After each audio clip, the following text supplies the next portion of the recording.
Hello বন্ধুরা, good morning. এখন সকাল 6টা বাজে। আজ বৃহস্পতিবার, ভাইফোঁটা।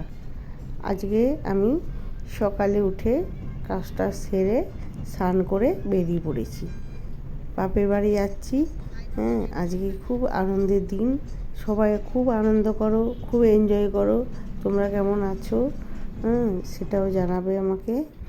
আর দেখো, আমি আমার বেটার সাথে বাপের বাড়ি যাচ্ছি। বিট্টু আমাকে রাখতে যাচ্ছে, আমার সেজু দেওরের ছেলে। তোমরা ব্লগটি দেখতে থাকো, আমি যতটা পারবো তোমাদেরকে শেয়ার করব।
আপনার গিফটটা পেয়ে কেমন লাগলো আপনি একটু বলবেন? এটা বাঁকুড়ার গিফট তো, মানে আমার খুবই ভালো লাগলো। মানে কোভিডের সময় তো ভাইফোঁটা হয়নি, বছর পর ভাইফোঁটা হয়নি, আমার খুব ভালো লাগলো এই গিফটটা। আর আমার এই যে আমার শীত আসছে, এটা খুবই আরাম।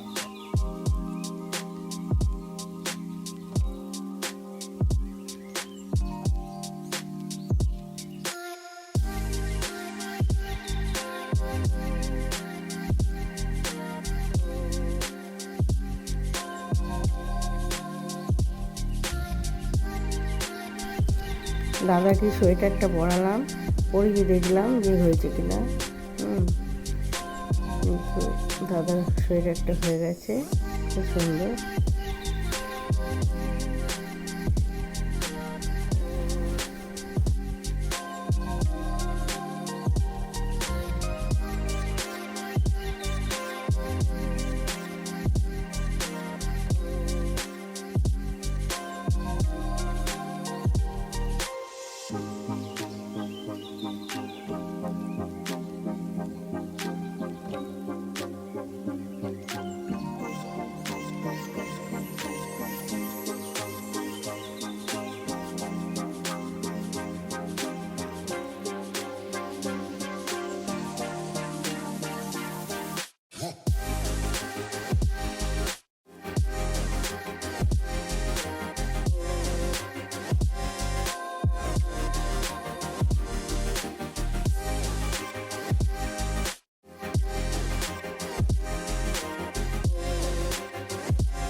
এখন আমি দাঁড়িয়েছিলাম আর আমার ভাইজি ভিডিও করছিল। হ্যাঁ, আর সবাই মিলে দাঁড়িয়ে খুব হাসাহাসি করছিলাম। আর এবার আমি ভাইকে ফোঁটা দিতে যাব। দেখো আমি ভাইকে ফোঁটা দিচ্ছি। হ্যাঁ, এটা হচ্ছে আমার কাকুর ছেলে, ছোট ভাই, আমার থেকে কিছু দিনের ছোট। এখানে এসেও খুব মজা হয়েছে। আমার এখানেও ভাইজি আছে, ভাইপো আছে, ভাইয়ের বউ আছে। আমি আশীর্বাদ করে নিচ্ছি ভাইকে, বা আমার থেকে ছোট তো ওই জন্য ওকে আশীর্বাদ করছি। আমরা একসাথেই পড়াশোনা করেছি, ভাই আর আমি একসাথেই মাধ্যমিক দিয়েছিলাম। আর এখন আমি ভাইকে গিফট দিয়ে দিচ্ছি। ভাইয়ের জন্য আমি একটা সোয়েটার এনেছি, দাদার জন্যেও সোয়েটার এনেছি, ভাইয়ের জন্যও সোয়েটার এনেছি। হ্যাঁ, হালকা হালকা ঠান্ডাও পড়ছে, আমি ভাবলাম সোয়েটার নিয়ে যাই। আর দেখো ভাইও আমাকে একটা গিফট দিচ্ছে। ভাই আমাকে শাড়ি দিল। হ্যাঁ, দাদাও আমাকে শাড়ি দিয়েছে, ভাইও আমাকে শাড়ি দিল, ছোট ভাই। আর দেখো আমি আবার আমার বাড়িতে চলে এসেছি। আমার দাদার বাড়িতে চলে এসেছি। আর ওখানে এসে কল্পনার যে দাদারা এসছে, আমার বৌদির দাদারা, হ্যাঁ, তাদেরকে আমি ফোঁটা দিচ্ছি। তারাও আমার এক সম্পর্কে ভাই হয়, কেননা ওই যে রানীগঞ্জে আমার শ্বশুরমশাইয়ের বাড়ি ছিল, সেখানে মানে মামা ছিলেন। সেই মামার মানে কল্পনার বাবা মা হচ্ছে মামার ছেলে আর বৌমা, তাহলে এরা আমার ভাই হচ্ছে। ওই জন্য ওদেরকে আমি দিলাম, আর কল্পনাও দিচ্ছে ওদেরকে, ওদের ভাইদেরকে। ওই জন্য আর আমার ভাইপো ভিডিও করেই যাচ্ছে, আমরা সবাই দাঁড়িয়ে আছি, খুব মজা করছি, হাসি মজা। হ্যাঁ, সেগুলো তোমাদেরকে শেয়ার করিনি। হ্যাঁ, কেননা আমি ওইগুলো সব কেটে দিয়েছি, আর তোমরা কিছুই বুঝতে পারতে না। আমরা দিদির বাড়ি যাব। দিদির বাড়ি হচ্ছে সামডি, সেখানে গিয়ে পরে দাদাকে ফোঁটা দেবে দিদির ভীষণ শরীর খারাপ, ওই জন্য দিদি ভালো শাড়িও পরেনি। হ্যাঁ, আর ভীষণ শরীর খারাপের জন্য কিছু করেও নি। আর এটা হচ্ছে আমার দিদির ছেলে। আমরা এখন যাচ্ছি রূপনারায়ণপুরে বাজার টাজার কিছু করার আছে, ওখানে বাজার করে আসবো। দেখো আমার ভাইজি যাচ্ছে, আমি আর আমার দাদা রূপনারায়ণপুরে কিছু বাজার দিদির জন্য ফল টল নেবো, মিষ্টি নেবো, কিছু নেওয়া আছে।